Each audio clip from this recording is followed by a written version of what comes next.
Hello everyone. I hope आप सभी अच्छे होंगे।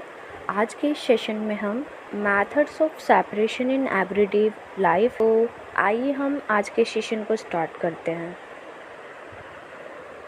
और जिन भी स्टूडेंट्स की प्रिपरेशन नहीं हुई है तो हम बिल्कुल बेसिक से तैयारी कर रहे हैं।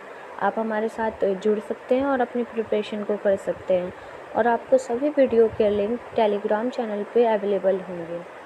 सो आइए आज के सेशन को स्टार्ट करते हैं। So number 1 point, hand picking by hand to separate small stones and husk. So basically ये क्या होता है, हैंड पिकिंग क्या होता है? जब हम हाथों से बड़े कंकड़ या भूसी को दाने से बाहर निकालते हैं, जैसे चावल या दाल में कुछ कचरा निकलना।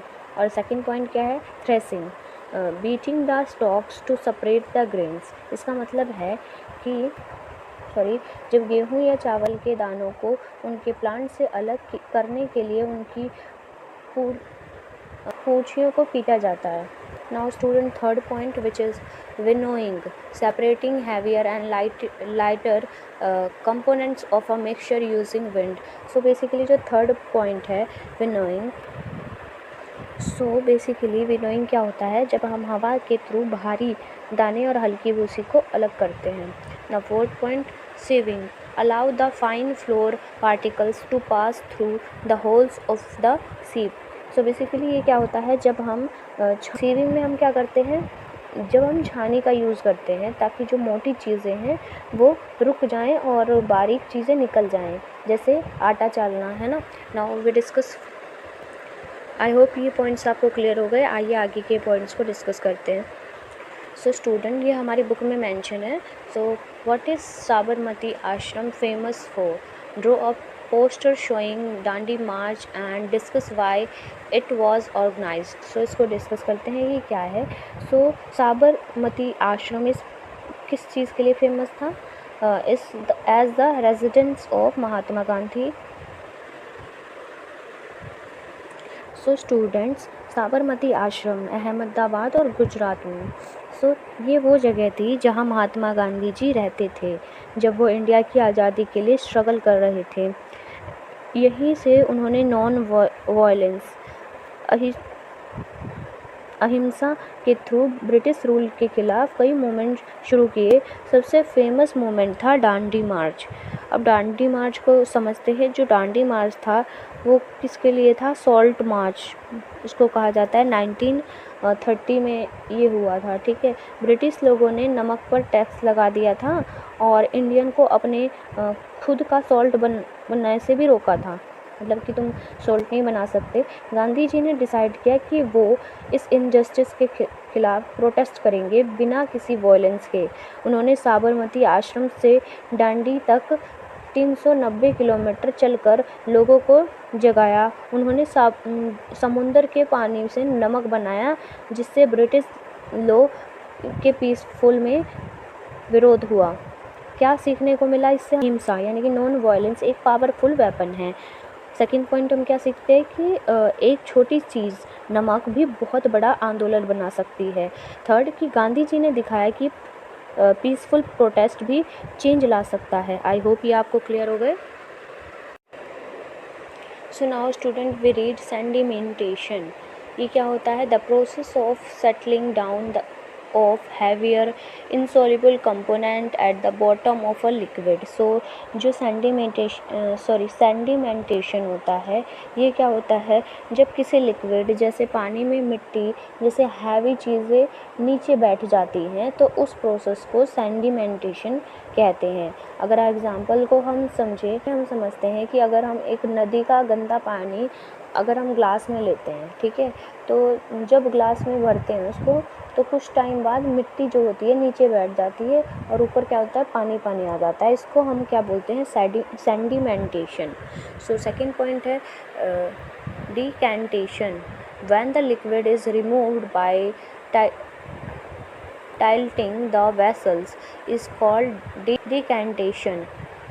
so note, decantation does not completely separate all components, so separate all components। so और T strainer is used. So basically ये क्या होता है, डिकेंटेशन, है ना। सो इसको हम पढ़ते हैं निस्तारण।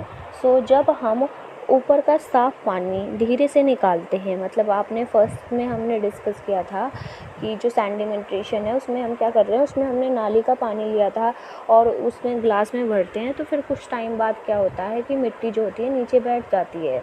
अब उसके बाद इस प्रोसेस में क्या हो रहा है, डिसेंटेशन में जब हम ऊपर का जो साफ़ पानी है धीरे से निकालते हैं और नीचे का गंदा या फिर मिट्टी वाला हिस्सा जो रह जाता है, उस प्रोसेस को डिकेंटेशन कहते हैं, है ना। एग्जाम्पल से समझ सकते हैं, मिट्टी डिकेंटेशन में हम एग्जाम्पल डिस्कस करते हैं। जो मिट्टी बैठा हुआ पानी का ग्लास, तो हम क्या करते हैं, मिट्टी बैठा हुआ पानी का ग्लास टेढ़ी करके ऊपर का साफ पानी निकाल लेना, है ना।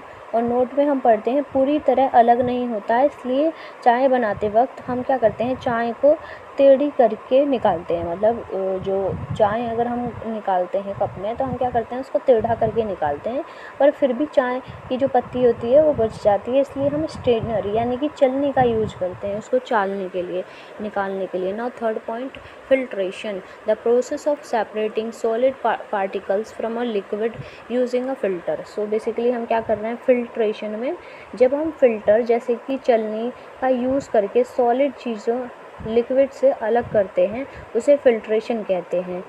एग्ज़ाम्पल हम समझ सकते हैं, चाय को छलनी से छानकर चाय की पत्ती से अलग करना, ये होता है फिल्ट्रेशन।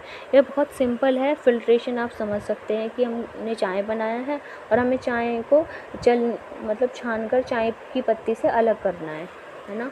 सो आई होप ये आपको क्लियर हो। So students, now churning, mathna. In this process, the butter, which is lighter, float at the top while the buttermilk stays at the bottom. When curd dahi is churned, butter rises to the top and buttermilk remains below. So basically ये क्या है, churning यानी कि मथना। जब हम दही को घुमाकर या मथ कर मक्खन निकालते हैं, तो इस प्रोसेस को चर्निंग कहते हैं। मक्खन हल्का होता है, इसलिए ऊपर तैर जाता है और छाछ नीचे रह जाती है। एग्जाम्पल, घर में दही से मक्खन निकालना, ये होता है चर्निंग, है ना। सो सेकंड पॉइंट रीड करते हैं, magnetic separation, the separation of magnetic and non magnetic substances using a magnet to separate iron pieces from the sand.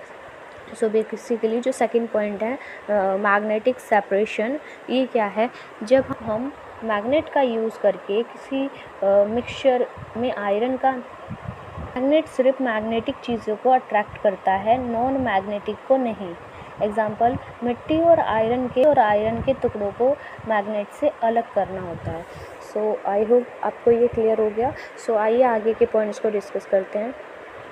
So students, अब हमें ये दिया गया है मोर टू नो, आप इसे रीड कर सकते हैं, इसमें क्या लिखा है। सो बेसिकली नाउ मैं आपको एक्सप्लेन कर देती हूँ। एक पहले आइए पढ़ लेते हैं, फिर इसके एक्सप्लेनेशन को देखेंगे। आइए इसको पढ़ लेते हैं पहले।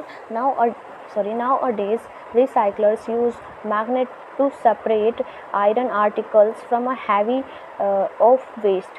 In many industries, the waste material often contains scrap iron. This is separated from the heavy of waste material using magnet fitted to a crane. The scrap iron can be recycled and reused. So basically हमने जो point read किया, इसका मतलब क्या होता है, आजकल recyclers magnet का यूज़ करके आयरन आर्टिकल्स को वेस्ट के ढेर से अलग करते हैं। बहुत सी इंडस्ट्रीज़ में वेस्ट मटेरियल में स्क्रैप आयरन होता है। इस स्क्रैप आयरन को वेस्ट मटेरियल के ढेर से अलग करने के लिए क्रेन के साथ मैग्नेट लगाया जाता है।